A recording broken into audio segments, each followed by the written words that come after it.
Deuteronômio, capítulo 21, versículo 22 e 23 nos diz assim: se alguém houver pecado passível da pena de morte e tiver sido morto e o pendurares no madeiro, o seu cadáver não permanecerá no madeiro durante a noite, mas certamente o enterrarás no mesmo dia. Porquanto o que for pendurado no madeiro é maldito de Deus.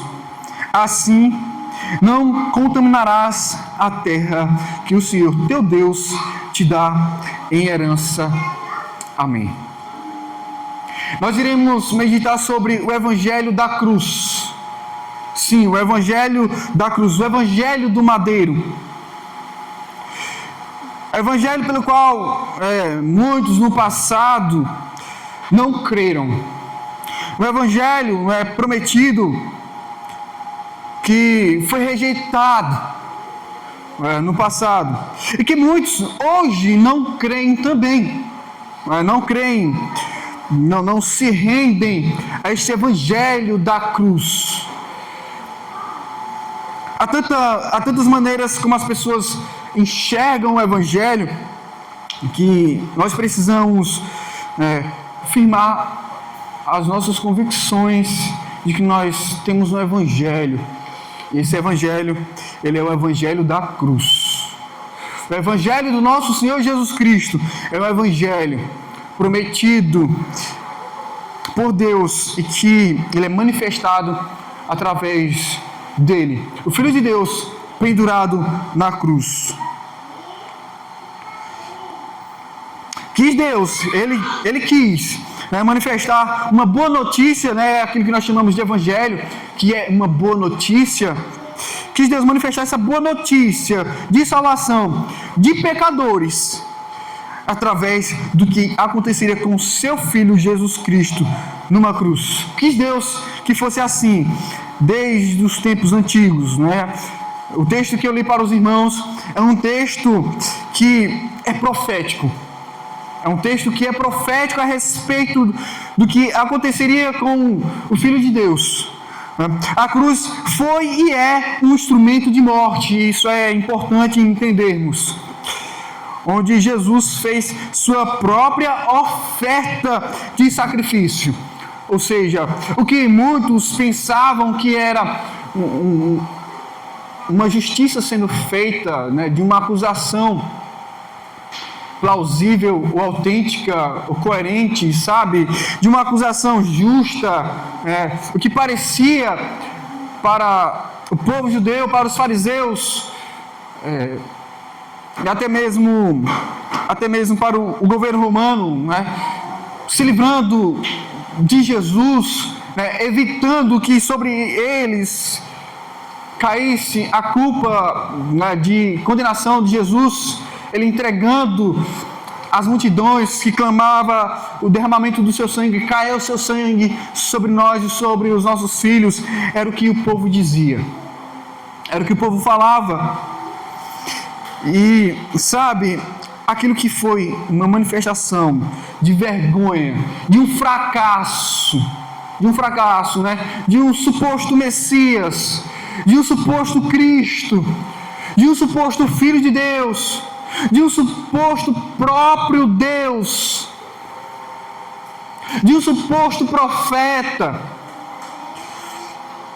A revolta dos fariseus, dos escribas, dos anciãos, parecia ser algo que era justo e que estava tudo bem, mas não, era uma oferta de sacrifício sendo oferecida ao Pai que está nos céus.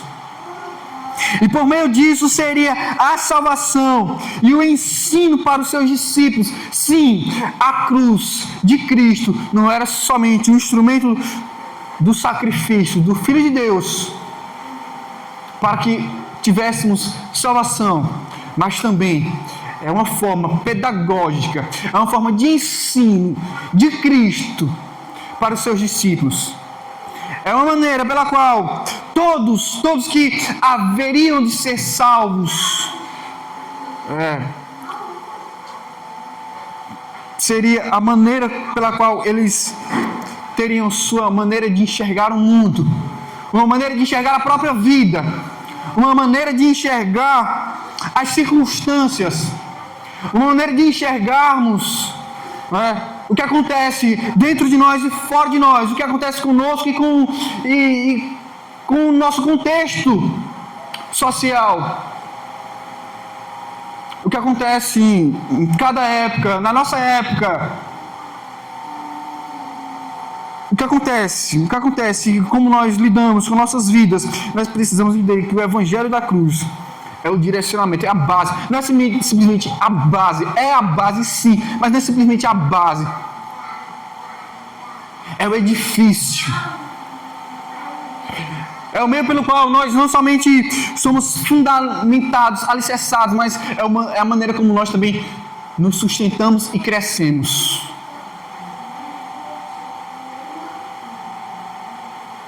É a maneira pela qual o corpo de Cristo está sendo formado. É a maneira pela qual os santos são santificados. Então vejamos o Evangelho da Cruz. Nós precisamos ver primeiramente uma coisa, que o Evangelho da Cruz, esse Evangelho ele é manifestado com cumprimento profético a respeito desta cruz, não é? Vejamos que Atos 13:29 nos diz: e depois de cumprirem tudo o que a respeito dele estava escrito, tirando-o do madeiro, puseram-no em um túmulo. Veja que antes de Jesus ser sepultado, muitas coisas aconteceram. E que as coisas que aconteceram eram cumprimentos proféticos. Aconteceu muitas coisas com Jesus até a sua sepultura, até a sua chegada no túmulo, a chegada do seu corpo no túmulo, até chegar a esse ponto, cumpriu-se muitas coisas a seu respeito. Muitas coisas ditas pelos profetas, ditas por Deus. A promessa estava sendo cumprida.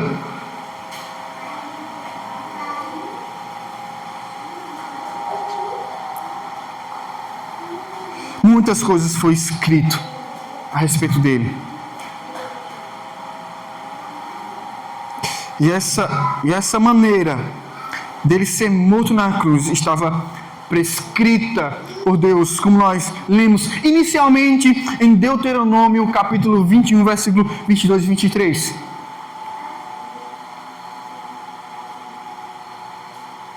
De acordo com Gálatas, capítulo 3, versículo 13, nos diz que Cristo nos resgatou da maldição da lei. Veja, um cumprimento profético. O cumprimento da lei. Fazendo-se Ele próprio maldição em nosso lugar. Veja que Deuteronômio, capítulo 21, versículo 22 e 23, não era simplesmente uma instrução de como manter a pureza do povo no arraial de Israel, onde os cadáveres eles tinham que ser tirados do patíbulo após serem mortos. O corpo deveria ser removido. Não era simplesmente uma maneira de manter uma purificação. Não era simplesmente uma liturgia, um ritual, um cuidado. Mas era uma maneira de Deus profetizar que a purificação de pecadores seria através de um justo que se faria pecado em lugar dos injustos. Pois assim diz Gálatas 3:13, que Cristo nos resgatou da maldição da lei. A lei que nos condenava, a lei que nos mostrava a nossa impossibilidade de cumprimento. A lei que revela que o problema não está nela, mas em nós, pois a lei de Deus é perfeita, boa e reta, justa, mas nós não. E aí, nós não sendo não é? Como deveríamos, encontramos o resgate através de Cristo, como diz Gálatas 3,13. Pois Ele mesmo se fez maldição em nosso lugar. Se fez Ele maldito, para que nós fôssemos benditos do Pai. Como Ele no grande dia dirá: vinde, benditos de meu Pai. Venham. Ele se fez maldito. E aí diz: porque está escrito, maldito todo aquele que for pendurado em madeiro. E aqui é a citação de Deuteronômio, capítulo 21, versículo 22 e 23.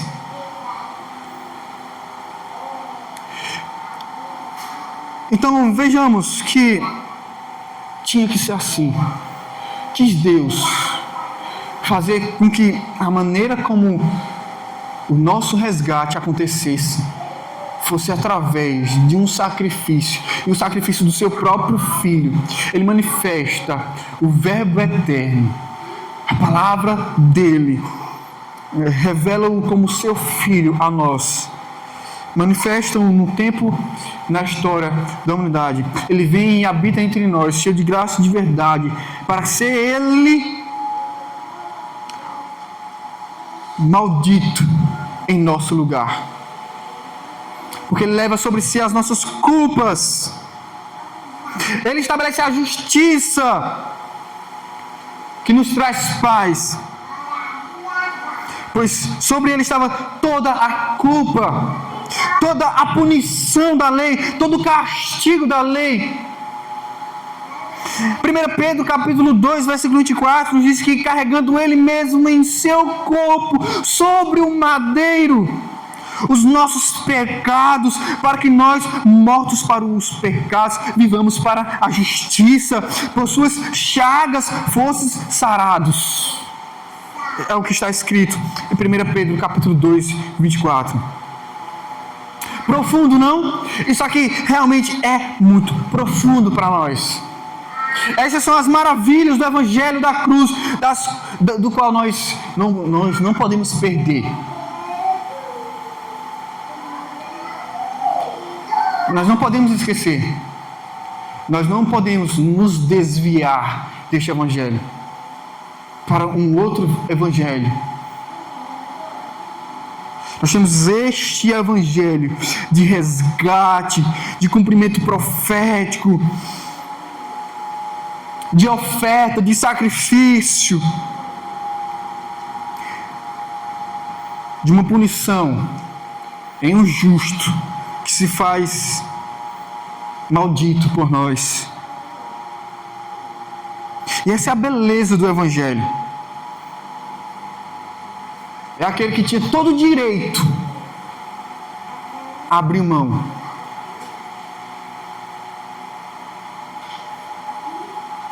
Aquele que tinha todo o direito abriu mão.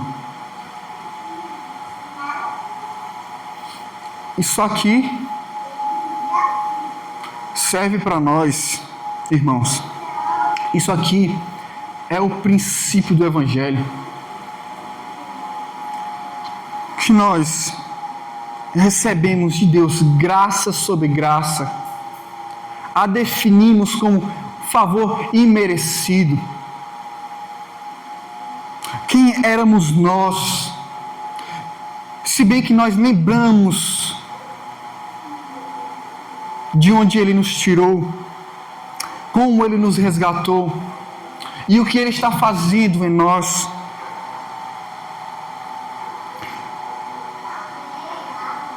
Isso nos pega e nos constrange e nos faz enxergar que o Evangelho é belo, que o Evangelho ele é profundo, que há muito amor, que há muita entrega.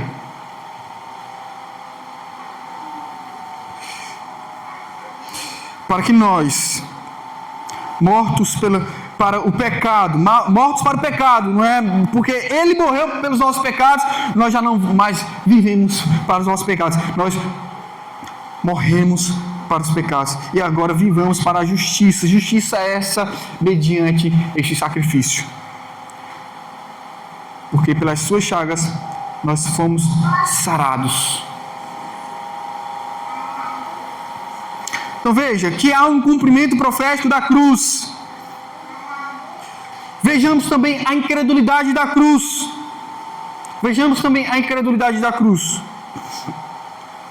Porque Cristo morreu, muitos não creram.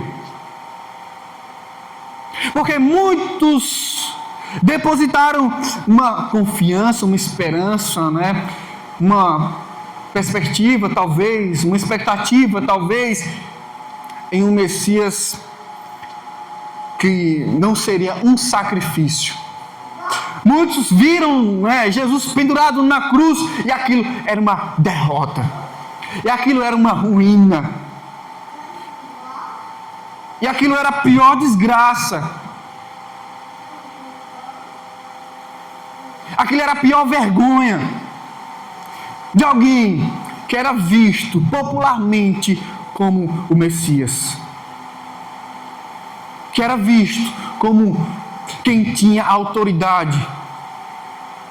Que era visto como quem cura, como quem sara, como quem ensina.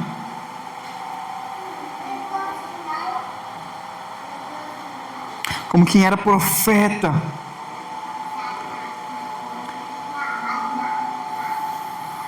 Muitos viram com incredulidade. Vejamos, Marcos 15:32 nos diz: desça agora da cruz. Desça agora da cruz. Você que diz que é o Cristo, desça agora da cruz. O rei de Israel, olha só, o rei de Israel, desça agora da cruz. Para que vejamos e creiamos. Também os que com ele foram crucificados o insultavam, falavam também com insultos, com incredulidade. Pois Jesus foi exposto.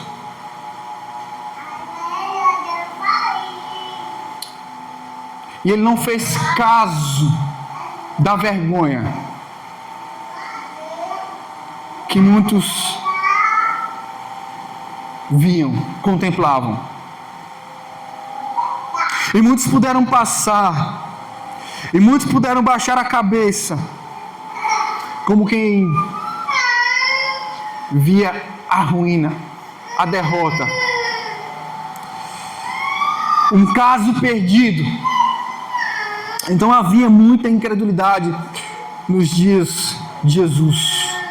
Não tanto pelos milagres, não tanto pelas curas, não tanto pelas maneiras como ele expelia os demônios, não tanto pela maneira como ele pregava ousadamente e as pessoas viam a sua autoridade e as multidões o acompanhavam e o povo se ajuntava em sua volta e queriam ouvi-lo e queriam vê-lo. Mas quando ele é pendurado na cruz, todos se vão. Todos se vão. Não somente os que o seguiam, mas também os que o rejeitavam, os seus opositores, todos eles viram ruína. Ruína. Então, a geração de Jesus estava tomada pela incredulidade. Até mesmo os seus discípulos, que por várias vezes ele mesmo os avisava: o Filho do Homem vai para Jerusalém, ele será pego, e ele sofrerá. Ele sofrerá muitas coisas dos fariseus e dos anciãos. Ele será morto, mas ao terceiro dia ressuscitará. E isso várias vezes Jesus disse aos seus discípulos. Ainda assim, para eles, com seus olhos encobertos, mas quando Jesus os encontrou. Ao terceiro dia, tudo novo se fez. Mas vejamos, havia uma incredulidade na cruz. De acordo com 1 Coríntios capítulo 1, versículo 18, diz: certamente a palavra da cruz é loucura para os que se perdem, mas para nós que somos salvos, poder de Deus. Aquilo que é a raiz da incredulidade na vida de alguns, de muitos, para nós é a esperança da glória. Para nós é a esperança da glória. Para nós é a manifestação do poder de Deus.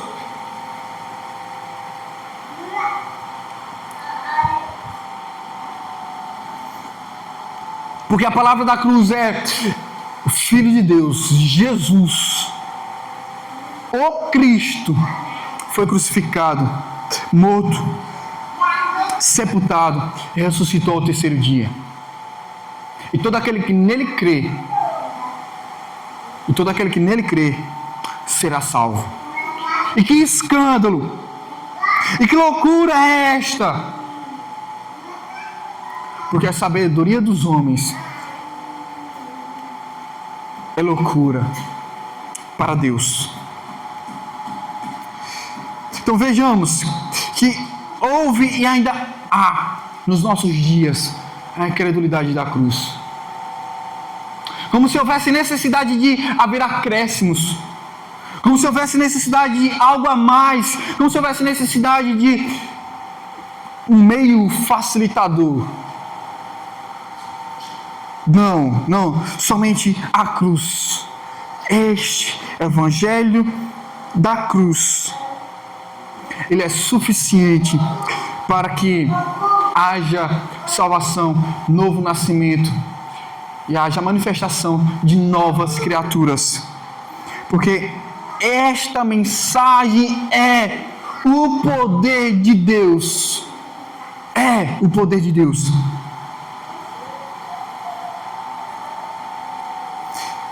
Nós podemos também perceber que esse evangelho da cruz, ele não só foi somente um cumprimento profético, não só foi rejeitado com forte incredulidade, tanto na época em que Jesus foi crucificado, morto e sepultado, mas também nos nossos dias nós temos algo a mais: os efeitos do sacrifício de Jesus na cruz.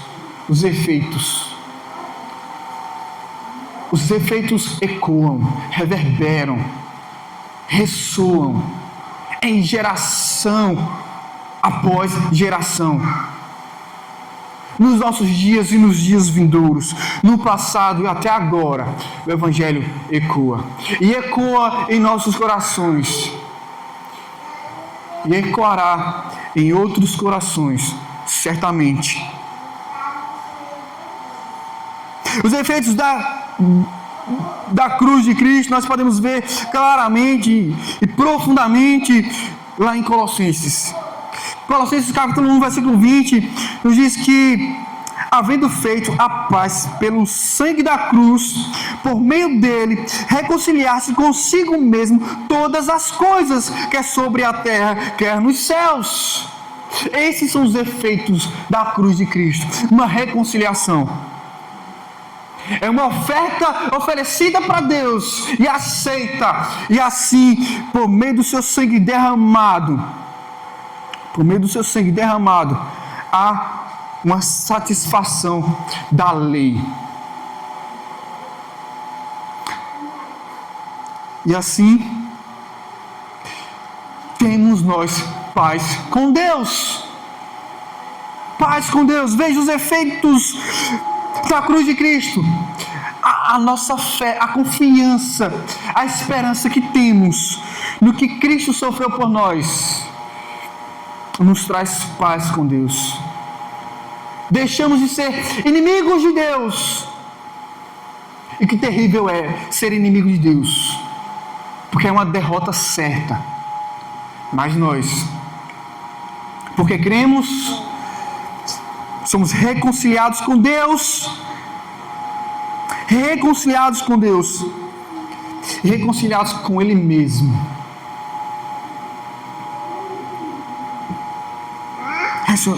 reconciliados com Ele mesmo. O capítulo 2, versículo 14, nos diz que, tendo cancelado o escrito de dívidas que era contra nós e que constava de ordenanças, o qual nos era prejudicial, removeu-o inteiramente, encravando-o na cruz. E aqui é uma maneira figurada, simbólica. Não que havia de fato uma papelada lá, naquele momento. Mas é que no tribunal de Deus, nós somos declarados justos. Porque todas as nossas culpas, todos os nossos pecados foram pagos por Cristo na cruz. A linguagem aqui é como se, sabe, o cancelamento estava em Jesus lá na cruz. Quando o martelo bate no prego que perfura ele, ali era o carimbo de Deus declarando nossa inocência através de Cristo no seu tribunal. E que não somente recebemos uma inocência, mas que a partir daquele momento havia essa reconciliação, estando nós em paz com Deus. E veja, em paz com Deus, mas não no sentido de que agora nós não somos mais inimigos de Deus. Que bom, eu não sou inimigo de Deus. Não é isso. É que agora temos comunhão com Deus. Temos relacionamento com Deus. Nós somos aproximados com Deus. É atado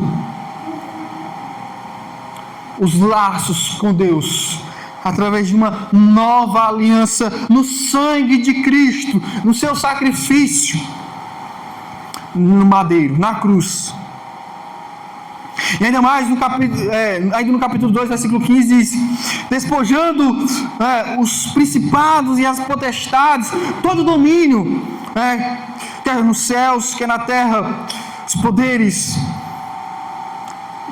Houve sim uma derrota pública, e uma exposição de desprezo a todas essas forças, todos esses poderes do mal, triunfando ele, Jesus, na cruz. Isso é maravilhoso, isso é profundo, isso é belo, e glória a Deus por isso. E graças nós devemos render, e que não percamos isto, que há tantos benefícios na cruz de Cristo. A nossa reconciliação, há embutida nela também uma filiação, e nós sabemos disso, porque João 1,12 nos diz que todos os que receberam foram feitos filhos de Deus, a saber, os que creem no seu nome.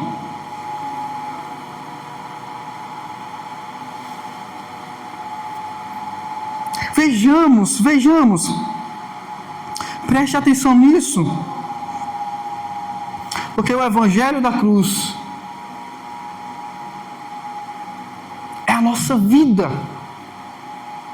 O Evangelho da cruz é a nossa vida. O Evangelho da cruz é a nossa conduta. O Evangelho da cruz é a nossa moralidade. O Evangelho da cruz é a nossa mentalidade, é a nossa consciência. O Evangelho da cruz é a nossa vida, é a nossa espiritualidade. O Evangelho da cruz é tudo em nós. Porque não só foi somente uma maneira de Deus nos resgatar, como eu já disse desde o início, mas nós vamos ver também que o Evangelho da cruz, ele é um chamado, ele é o chamado do Evangelho.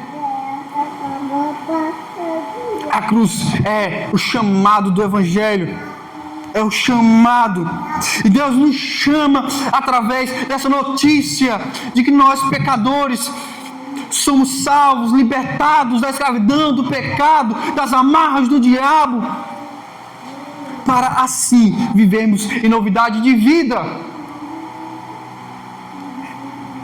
Somente pela cruz, que foi um instrumento da morte do Filho de Deus, também é um instrumento de nossa própria morte. A cruz parece heresia, presta atenção, mas não é. A cruz que matou Jesus é a cruz que nos mata também.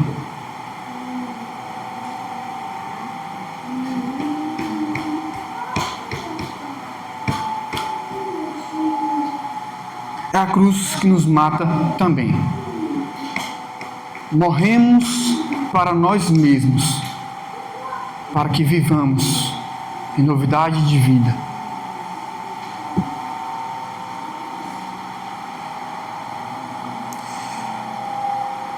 Hebreus capítulo 12, versículo 2 nos ensina que Jesus, sendo aquele que estabeleceu a fé, através desse evangelho, dessa notícia a respeito do que ele fez por nós. Hebreus 12, versículo 2 em diante, vai nos ensinar que as nossas circunstâncias devem ser encaradas a partir da cruz de Cristo. Que nós devemos olhar firmemente para Ele, Jesus, o qual, em troca da alegria que lhe estava proposta, suportou a cruz, não fazendo caso da ignomínia, ou seja, da vergonha, e está sentado à destra do trono de Deus. O evangelho da cruz é o evangelho que nos ensina, nos estabelece um princípio de que o nosso sofrimento como cristãos, o nosso sofrimento, ele não é em vão. Há propósito até no nosso sofrimento. E há um peso de glória para nós que sofremos por Cristo, com Cristo e em Cristo. E que nós podemos ser ensinados. E que nós podemos ver Deus em meio aos sofrimentos. E que nós podemos ver Ele, Jesus, o nosso Salvador. Porque é meio que nós somos participantes dos sofrimentos de Cristo.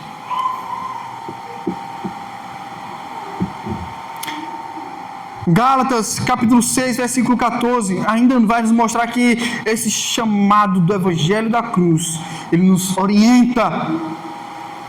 Diz: longe esteja de mim gloriar-me, diz Paulo, senão na cruz de nosso Senhor Jesus Cristo, pela qual o mundo está crucificado para mim e eu para o mundo. O que está claro na mente de Paulo, o que está alicerçado, firmado nos conceitos de Paulo,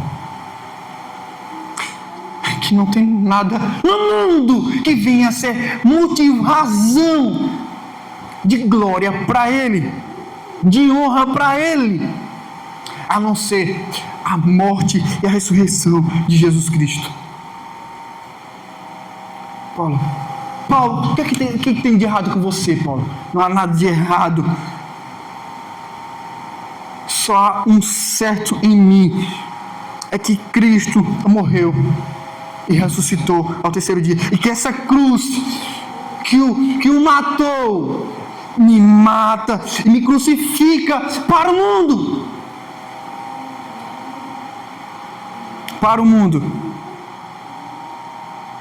Então, a maneira como nós enxergamos os sistemas, né, as ideologias, os moveres de nossa época, né, porque cada vez mais há movimentos sendo manifestados, né? Há sempre algo novo aparecendo, dias maus vivendo nós, e circunstâncias cada vez mais diferentes da época passada nós estamos vivendo. Nós jamais vivemos uma época tão difícil como na nossa. A depressão nunca foi tão forte quanto nos nossos dias. A ansiedade nunca foi tão forte quanto nos nossos dias. A incredulidade nunca foi tão forte quanto nos nossos dias. A frieza espiritual nunca foi tão forte quanto nos nossos dias. A devoção a Deus nunca foi tão fraca como nos nossos dias. A comunhão entre os irmãos nunca foi tão fraca como nos nossos dias. A dureza de coração e a rejeição ao Evangelho nunca foi tão forte quanto nos nossos dias.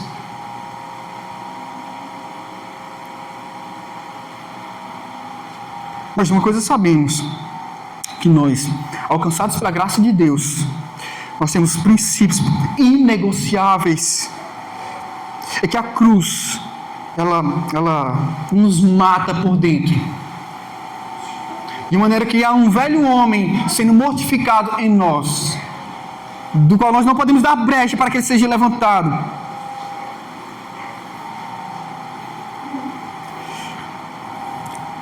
Mateus capítulo 16, versículo 24 nos disse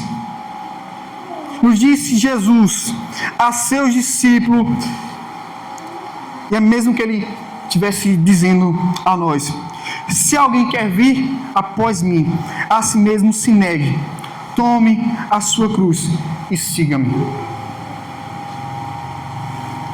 A cruz de Jesus é a nossa cruz.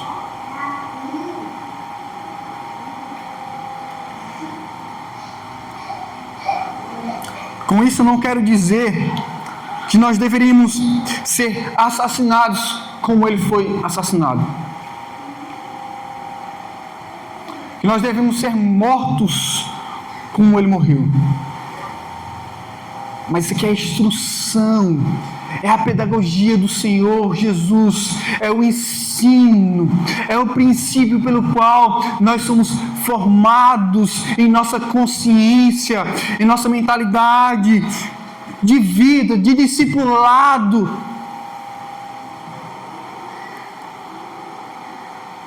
E nós devemos abrir mão de nossa própria vida para que Ele viva em nós.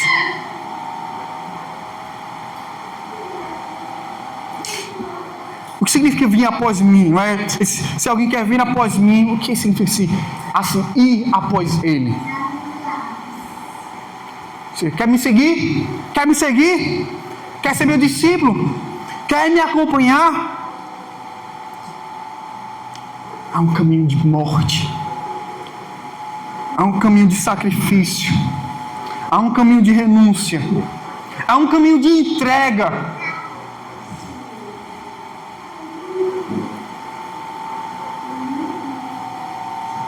Há um caminho de entrega para trilharmos. Nós devemos nos render, nós devemos nos entregar dia após dia. Lucas 14, 27 ainda fortalece essa mesma ideia, dizendo: qualquer que não tomar a sua cruz e vir após mim, não pode ser meu discípulo. Não pode, não pode, não pode.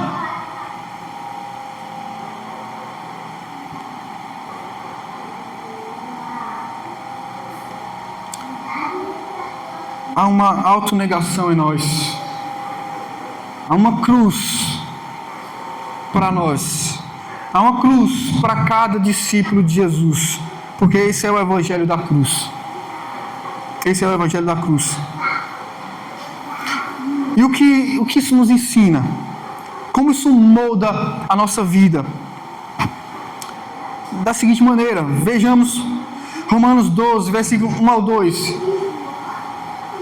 Isso vai nos mostrar que o Evangelho da cruz, ele precisa ser entendido como uma entrega que transforma o entendimento para uma comunhão. Uma comunhão com Deus. Porque através da cruz de Cristo há uma reconciliação, há uma filiação. Uma comunhão em um corpo chamado igreja. onde os professos em Cristo são chamados de irmãos, onde ninguém recebe a bênção para ter bênção, mas é feito e gerado, transformado para ser uma bênção.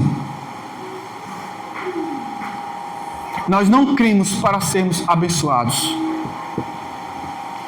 A bênção que recebemos de crer é para que nós sejamos uma bênção na comunidade, para que sejamos uma influência onde quer que a gente tenha que ir. Porque Romanos 12, versículo 1 ao 2, vai nos direcionar claramente a respeito da nossa conduta cristã, que é a partir da cruz de Cristo. Rogo-vos, pois, irmãos, pelas misericórdias de Deus, que apresenteis o vosso corpo por sacrifício vivo. Veja que a cruz de Cristo em nós é que produz um alto sacrifício em nós. Não é que tenhamos que morrer fisicamente, pois o sacrifício, ele é sacrifício vivo. Ele precisa ser santo e agradável a Deus. Ele disse que é o vosso culto racional. Há um serviço prestado a Deus com o entendimento de alto sacrifício, onde nós não estamos buscando os nossos direitos, mas nós estamos nos entregando, nos ofertando em favor da comunhão, em favor do relacionamento com Deus e com a igreja, uns com os outros. E ele diz: e não vos conformeis com este século, mas transformai-vos pela renovação da vossa mente, para que experimenteis qual seja a boa, agradável e perfeita vontade de Deus. E aqui é o ponto onde nós podemos perguntar: qual é? Porque eu quero experimentar isso, quero provar isso, quero ser transformado dessa maneira, quero ser renovado dessa maneira na minha mente. E o que é isso?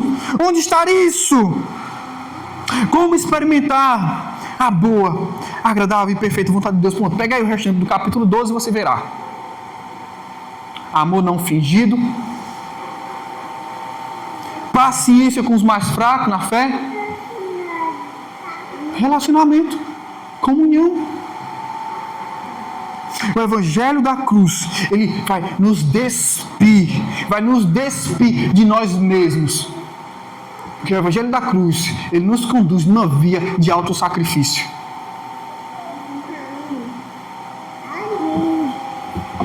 Onde nós morremos para que outros vivam. Onde nós nos desgastamos, nós nos entregamos para que haja unidade no corpo de Cristo. Então é muito mais do que o ritual, do que a liturgia, do que o culto. É muito mais do que as programações. É estilo de vida, é como vivemos. Esse é o princípio que direciona a igreja.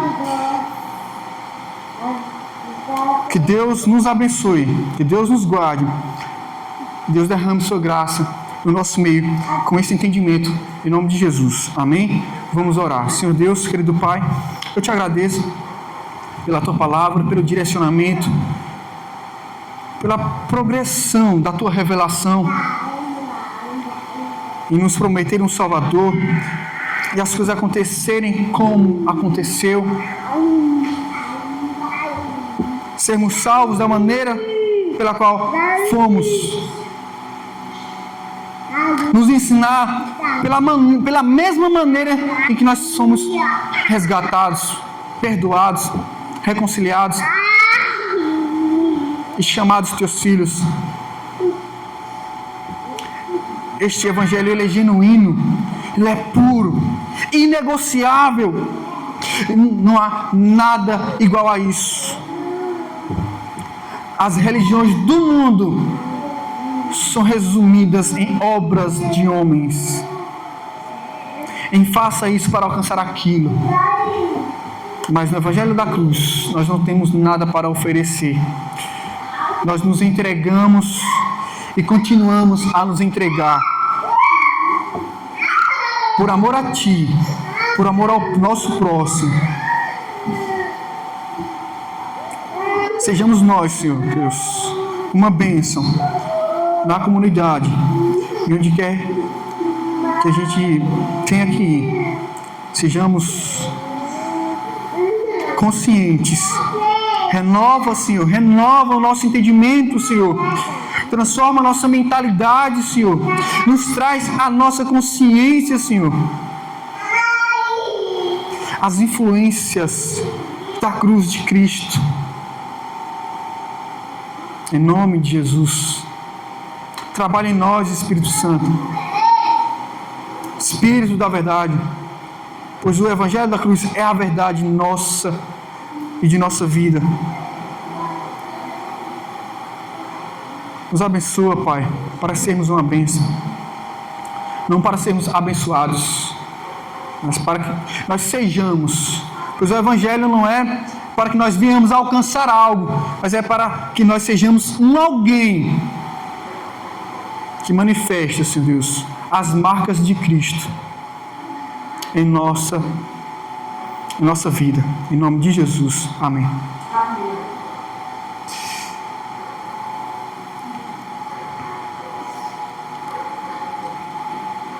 Bom, nesse momento agora nós iremos louvar o Senhor. Nós iremos louvar. Em seguida, nós iremos fazer as nossas orações.